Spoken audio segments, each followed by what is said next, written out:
मग ही सकू असूच शकत नाही, ही इथं येऊच शकत नाही ना. हा असूच शकत नाही सकू, अशक्य आहे. बाबाजी महाराज, सकू स्वतः मला म्हणाले की सकू आहे म्हणून. मला म्हणाले की सकू आहे म्हणून.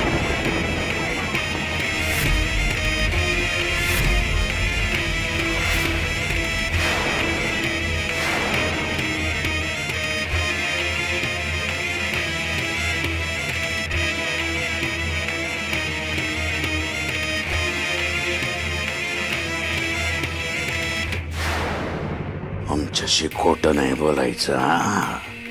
खरं खरं सांग, कोण आहेस तू? हो मीच सकू आहे. तुम्ही नाही का मला ते पेटारे? गप, एकदम गप. पुढे एक शब्द बोलायचं नाही.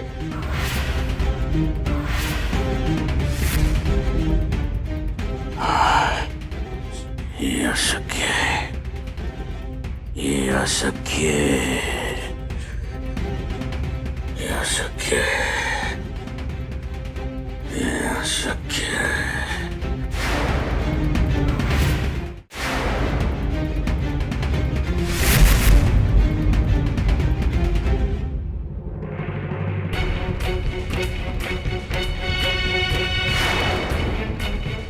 मनोरमी, आमची खातर झाली.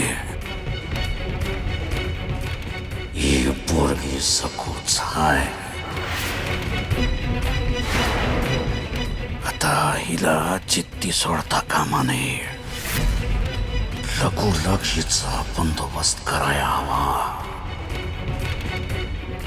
लगोलग.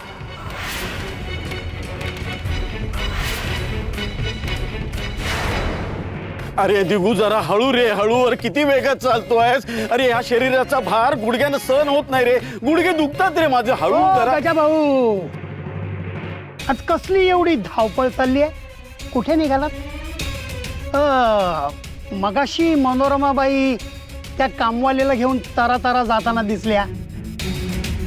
आता तुम्ही निघालायत, काय विशेष काय? का नाही म्हणजे कुठे जायला तुमची परवानगी घ्यावी लागणार का आता? दिगू, भास्कर बुवा आणि डोम कावळा यात तुला साम्य वाटत नाही का रे?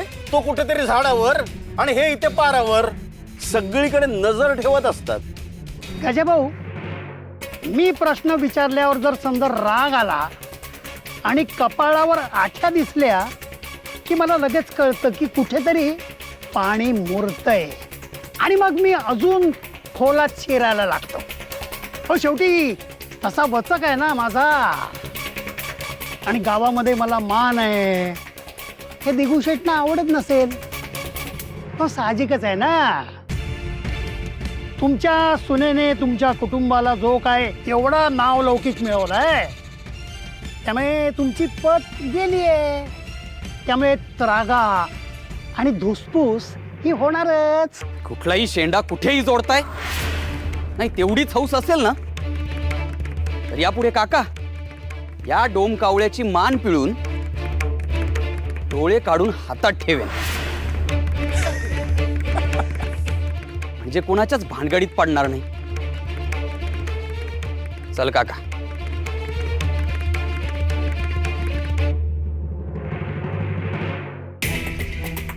भानगडीत पडणार नाही हे शब्द बोलून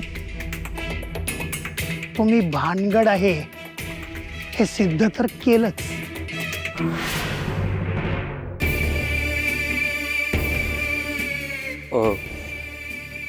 दिगूशेठ तुम्ही आणि अचानक रमाई आली होती ना मठात. वहिनींची भेट झाली ना बाबाजी महाराजांशी. काय म्हणाले बाबाजी महाराज? अहो, त्या असं कसं सांगणार?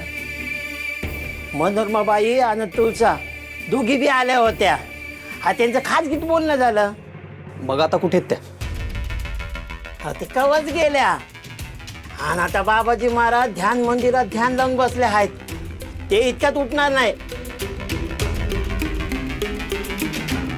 म्हणजे इथे थांबण्यात काही अर्थ नाही.